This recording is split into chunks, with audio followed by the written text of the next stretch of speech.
আসসালামু আলাইকুম। ওয়ালাইকুম আসসালাম। আচ্ছা রনি ভাই, আপনি বাংলাদেশের আনসার ব্যাটালিয়ন টিমের একজন গর্বিত সদস্য। আমরা দেখছি দেশ সেবার পাশাপাশি আপনাকে অনেক ক্রীড়া জগতেও আপনাকে দেখা যায়, ক্রীড়া জগতের অনেকগুলো ইভেন্টে আপনি সম্মানের সহিত পদচারণা দিচ্ছেন। তো কোন কোন ইভেন্টে মূলত আপনার অংশগ্রহণ? আমার আসলে 2014-তে আমার ব্যাটালিয়ন সদস্য আমি হই এবং বিগত দিনে আমি আসলে মূলত ক্রিকেট নিয়ে কাজ করেছি প্লেয়ার হিসাবে। বাংলাদেশ টিমে দীর্ঘদিন নেট বোলিং করেছি। সেই সুবাদে বাংলাদেশ আনসার ও গ্রাম প্রতিরক্ষা বাহিনীর একটা ক্রিকেট টিম রয়েছে মেয়েদের, এবং সেই টিমটা হচ্ছে প্রিমিয়ারে খেলে। সেখানে সহকারী কাজ হিসেবে আমি কাজ করি, এবং পাশাপাশি ক্রিকেট আদলের খেলা হচ্ছে বেসবল এবং সফটবল, অনেকটা একই রকম।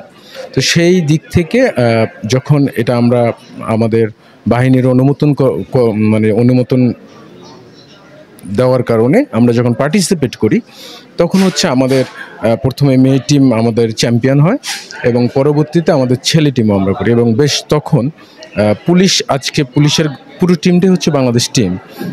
তাদেরকে ধন্যবাদ না দিয়ে পারা যাচ্ছে না, কেন তারা বাংলাদেশ টিমটাকে ধরে রেখেছে এবং দেশের বাইরে অনেকবার খেলতে গিয়েছে এবং সম্মান বয়ে এনেছে। তো সেক্ষেত্রে বাংলাদেশ আনসার ও গ্রাম প্রতিরক্ষা বাহিনীর এই টিমটাও পুলিশের সাথে বেশ হাড্ডাহাড্ডি একটা লড়াই হয়েছে। তো সেক্ষেত্রে আপনার যদি বলি যে বেসবল, সফটবল এবং নবম বাংলাদেশ গেমসে ভেরি ইন্টারেস্টিং, যেহেতু আপনি প্রশ্ন করেছেন। নবম বাংলাদেশ গেমসে আমার ক্রিকেট ছিল না, বেসবল ছিল না। তো তখন আমি যে আসলে আমরা যে জাতীয় ক্রীড়া পরিষদের আন্ডারে বা বাংলাদেশ গেমসে কোন কোন ইভেন্টগুলো রয়েছে, তখন আমি দেখি যে আসলে রাগবি ইভেন্টটা নাই, আনসার খেলে না। তখন আমি এটা বাহিনীর কাছে আমি যাই এবং আমি স্যারদেরকে বলি যে স্যার, এই খেলাটা আমরা পার্টিসিপেট করতে পারি এবং আমাদের একটা গোল্ড আসবে। বাংলাদেশ গেমসে যে কোনো বাহিনী, যে কোনো জেলার জন্য, বিভাগের জন্য একটা গোল্ড অনেক কিছু।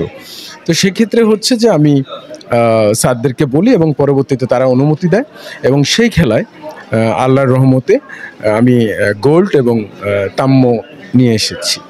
মূলত স্পোর্টস নিয়ে কাজ করি, যেখানে মনে হয় যে বাহিনীকে, দেশকে ভালো কিছু করা যাবে, দেওয়া যাবে।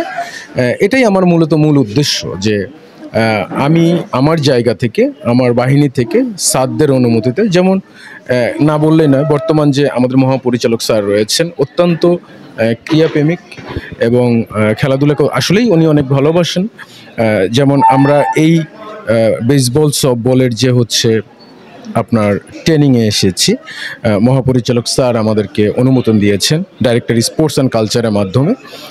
সেই স্যার আমাদেরকে এখানে পাঠিয়েছেন। আমরা 5 জন বাংলাদেশ আনসার ও গ্রাম প্রতিরক্ষা বাহিনীর সদস্য এখানে আমরা আসি এবং আল্লাহর অশেষ রহমতে এবং আমরা কোর্সটা সম্পন্ন করি। তো এই নিয়ে আমার কাজ করা, এবং সামনে যদি আগামীতে আরও সুযোগ হয়, বাহিনী যদি আমাকে সেই সুযোগ দেয়, আমি কাজ করব। শুধু বাহিনীর জন্য না, দেশের জন্য যদি আমাকে কোনো সুযোগ দেওয়া হয়, সেক্ষেত্রেও আমি কাজ করব। আচ্ছা রনি ভাই, আমরা দেখতে পারি যে কোনো ইভেন্টে পুলিশ এবং আনসারের একটা হাড্ডাহাড্ডি লড়াই হয় এবং খুব চমৎকারভাবে লড়াই হয়। আর যে কোনো ইভেন্ট যখনই শুরু হয়, প্রত্যেকটা আননোন গেম বা নোন গেমে আনসারের পদচারণা থাকবেই। আনসার এত অ্যাক্টিভ খেলাধুলায় কীভাবে সম্ভব? আসলে যদি এটা বলি, সেটা যে আনসার পরপর বাংলাদেশ গেমসে 5 বারের চ্যাম্পিয়ন। আনসার ও গ্রাম প্রতিরক্ষার বাহিনীর কাজই সহযোগিতা করা অন্য বাহিনীকে দেশের সেবায়। যখনই যে কোনো কাজে বাংলাদেশ আনসার ও গ্রাম প্রতিরক্ষা বাহিনীকে নক করা হয়, আমাদের মহাপরিচালক স্যারের নির্দেশে সেখানে আমরা ছড়িয়ে যাই।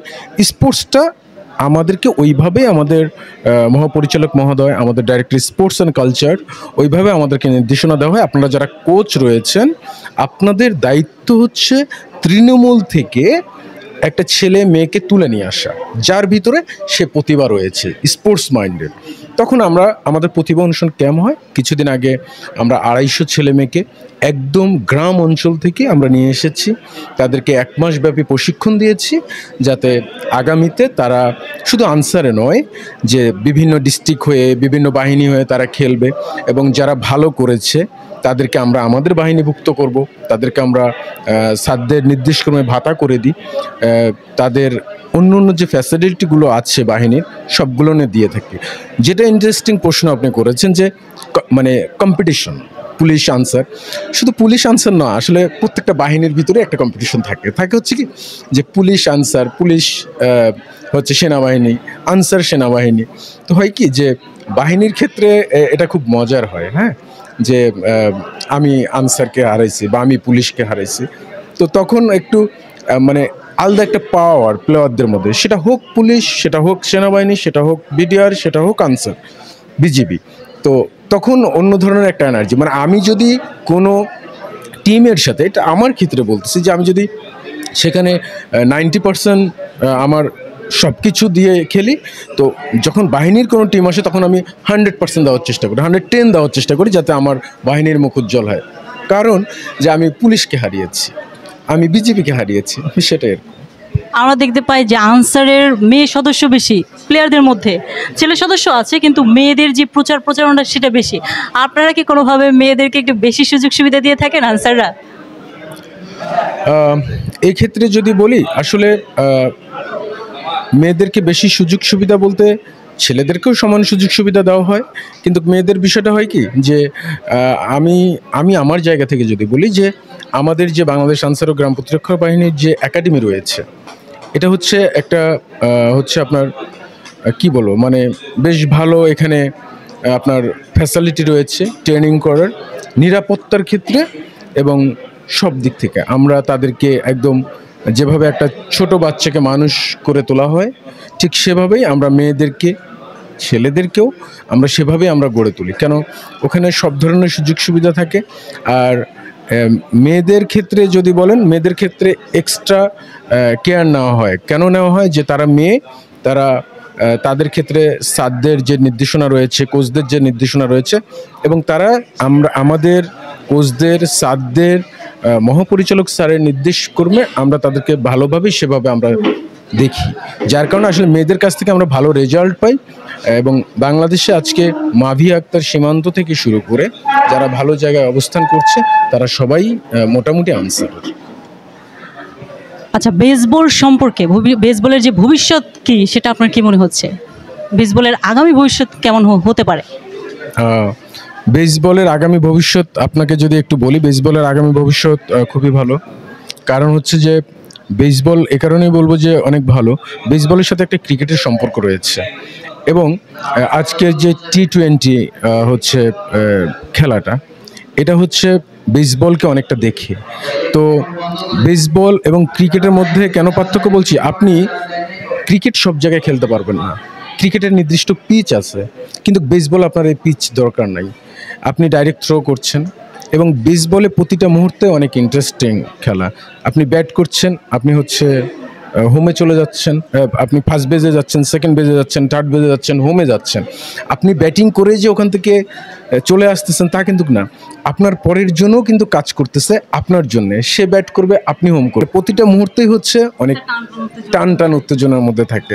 তো বাংলাদেশে আমি আপনার মাধ্যমে বাংলাদেশ বেসবল সফটবল অ্যাসোসিয়েশনের যারা দায়িত্ব পালন করছেন এখন, 2000 প্রায় হচ্ছে আপনার 8 সাল থেকে প্রায় 18 বছর এই বেসবল সফটবল হচ্ছে আপনার অ্যাসোসিয়েশন, সেভাবে আমরা আসলে প্রচারণা আমরা দেখিনি। তা আজকে যারা দায়িত্ব পালন করছেন, আমি আশা করব যে ওনাদের মাধ্যমে ওনারা ছড়িয়ে দেখ, আমাদেরকে যে কোচেস ট্রেনিং করিয়েছে, আম্পায়ারের ট্রেনিং করিয়েছে, এটা ওনারা কাজে লাগাক, এবং আমরাও সহযোগিতা করব। এবং বাংলাদেশে আগামী ভবিষ্যতে বেসবলের একটা জনপ্রিয়তা হওয়ার খুবই ভালো সুযোগ আছে এবং হবে, এটা আমি আশা করছি যে হবে, যদি ওনারা ওইভাবেই কাজ করে। আমরা শুনছিলাম আনসার টিমের গর্বিত সদস্য রনি আহমেদ ভাইয়ের কাছে বেসবল, রাগবি, ক্রিকেট নিয়ে তার যে চোখের স্বপ্ন এবং তার যে পথ চলা এবং তার যে ডেডিকেশন, সে ডেডিকেশনের মাধ্যমে আমাদের অনেক প্লেয়ার অলরেডি বের হয়ে এসেছেন এবং আরও প্লেয়ার বের হয়ে আসবেন। ধন্যবাদ রনি ভাইকে এত সুন্দরভাবে পার্টিসিপেট করার জন্য। ইনশাল্লাহ আপনি এবং আপনাদের মতো আরও অনেক মানুষ যারা এগিয়ে আসবে খেলাধুলার জন্য। ধন্যবাদ আপনাকে, থ্যাংক ইউ।